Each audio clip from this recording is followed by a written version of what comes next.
بسم اللہ الرحمن الرحیم. Welcome to Fasih educators daily حدیث.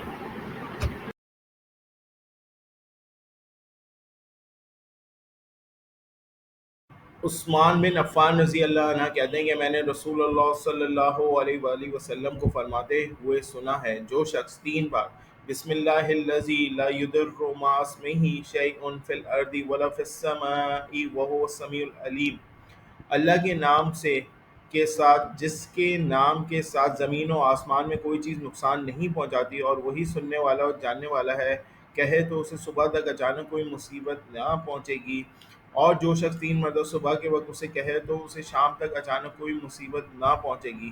راوی حدیث ابو مودود کہتے ہیں کہ پھر راوی حدیث ابان بن عثمان پر فالج کا حملہ تو ہوا، تو وہ شخص جس نے ان سے یہ حدیث سنی تھی انہیں دیکھنے لگا، تو ابان نے ان سے کہا مجھے کیا دیکھتے ہو؟ قسم اللہ کی، نہ میں نے عثمان رضی اللہ عنہ کی طرف جھوٹ بات منسوب کی اور نہ ہی عثمان نے رسول اللہ صلی اللہ علیہ وآلہ وسلم کی طرف، لیکن بات یہ ہے کہ جس دن مجھے یہ بیماری لاحق ہوئی اس دن مجھ پر غصہ سوار تھا اور غصے میں اس دعا کو پڑھنا بھول گیا تھا.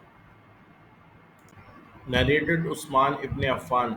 Aban ibn Uthman said, I heard Uthman ibn Affan, his father, say, I heard the Messenger of Allah, peace be upon him, say, if anyone says 3 times in the name of Allah when whose name is mentioned, nothing on earth or in heaven can cause harm, and He is the hearer and the knower.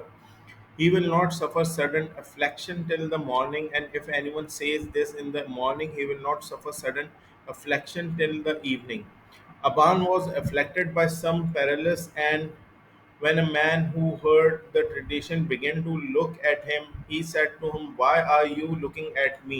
I swear by Allah, I did not tell a lie about Uthman, nor did Uthman tell a lie about the Prophet, peace be upon him. But that day when I was afflicted by it, I became angry and forget to say them.